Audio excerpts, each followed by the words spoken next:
of this nation have spoken. It started with a phone call earlier this morning. We did it. We did it, Joe. Just before noon, NBC declaring Joe Biden as president-elect and Kamala Harris as vice president-elect. Tonight, the pair spoke for the first time since the projection. A victory for we the people.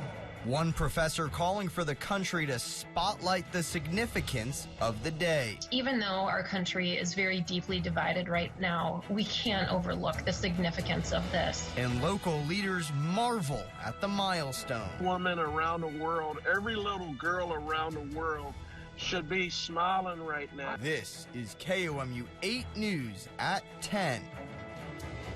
Coverage you can count on. KOMU 8 News starts now.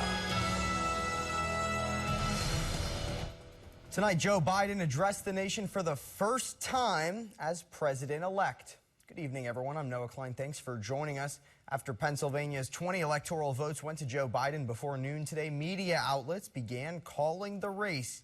At 77 years old, Joe Biden is now projected to be the 46th president of the United States. The Biden campaign has kept quiet for most of the last 4 days, saying they would wait for all the votes to come in. The timing of this year's results was impacted by the amount of mail-in and absentee ballot voters cast due to the pandemic. And Biden didn't waste any time tonight trying to appeal to both parties. Let us be the nation that we know we can be. A nation united, a nation strengthened, a nation healed. The United States of America, ladies and gentlemen, there's never been anything we've tried we've not been able to do. Biden addressed the crowds at the victory party with his running mate Kamala Harris around 8 o'clock tonight, with Senator Harris also taking the stage. And Joe Biden has been involved in politics for more than 4 decades. He started as a defense attorney before landing a spot in the Senate at 29 years old.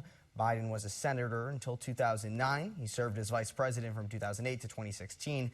Biden was given the Presidential Medal of Freedom in 2017. Biden officially announced he was running for president in 2020 election last year, and now he is the president-elect of the United States.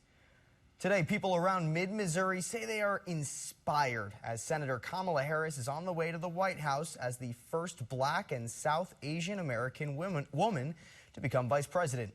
KOMU 8's Alyssa Jackson talked to people around the community. And Alyssa, how are people reacting? Oh, Noah, emotions were running high today. There was a girl today that was 8 years old. She wore Converse because Kamala wore them throughout the campaign.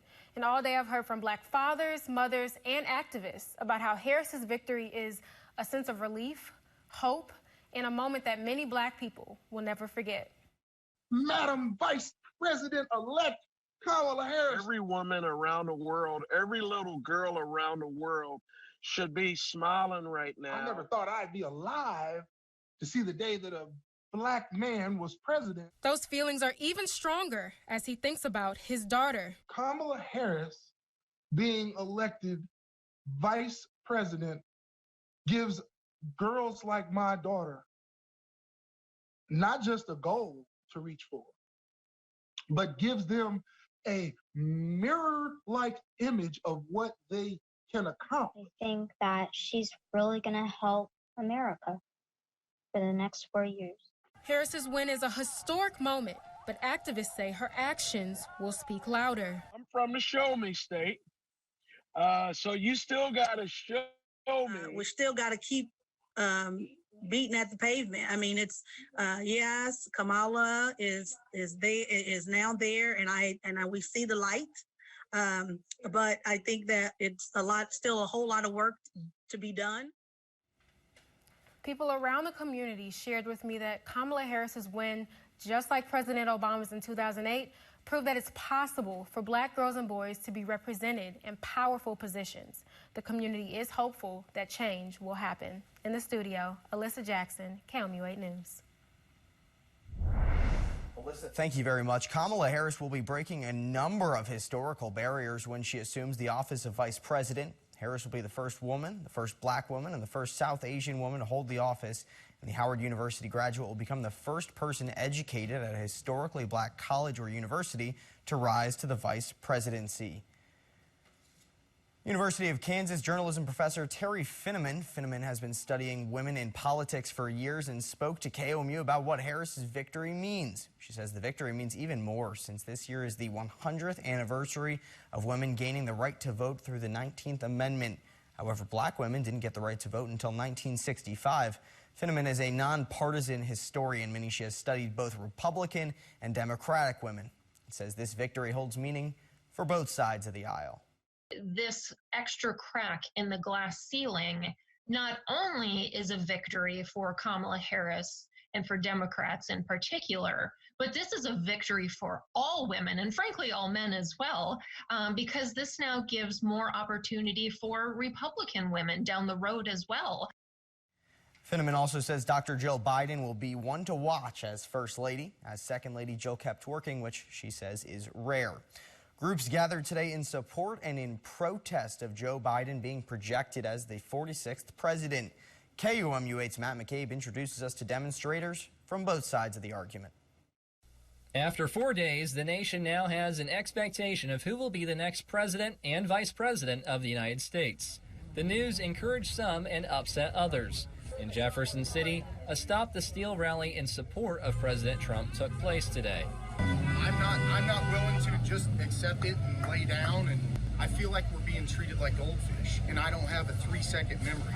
President Trump has repeatedly claimed fraud in the election process. He has not proved any of those claims. In Columbia, Biden supporters stood outside of City Hall cheering on the news. I'm happy that I'm happy. I'm happy that we're coming down from something that a lot of people have been worried about. Biden's win is a projection, which will be cemented as states certify their vote counts in the weeks to come. Matt McCabe, KOMU 8 News, Columbia. For all your election news, including local results, you can head over to our website over at KOMU.com. Jacob.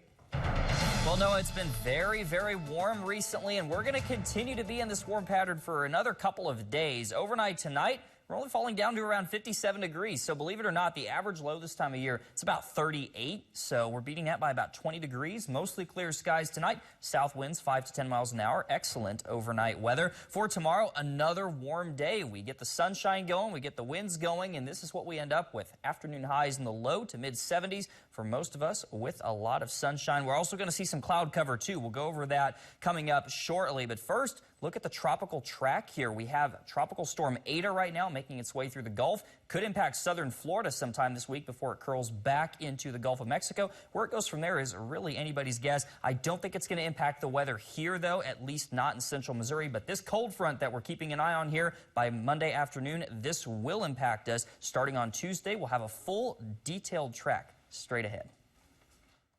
Jacob, thank you very much. Still ahead, how people around the nation are reacting differently to the Democratic victory. That's up next.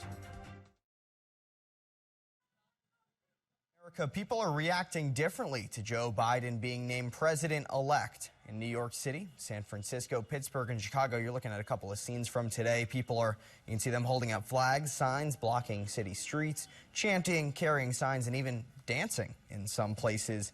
President Trump supporters are also showing their support. In Lansing, Michigan, people gathered outside their state capitol. And in Miami, people waved their flags and cheered at passing cars. Meanwhile, in Denver, the two sides clashed at the state capitol. Biden supporters were on the Capitol lawn this morning, and then Trump supporters came around noon. A Colorado State Patrol spokesperson said state troopers were deployed in a line between the two groups, which were yelling at each other. Authorities say there has been no physical violence. Jacob. Well, we've got another warm day on the way for tomorrow. You see the temperatures trending up by the afternoon, but this warming trend has to come to an end soon. We'll have a full detailed forecast straight after the break. Stay tuned.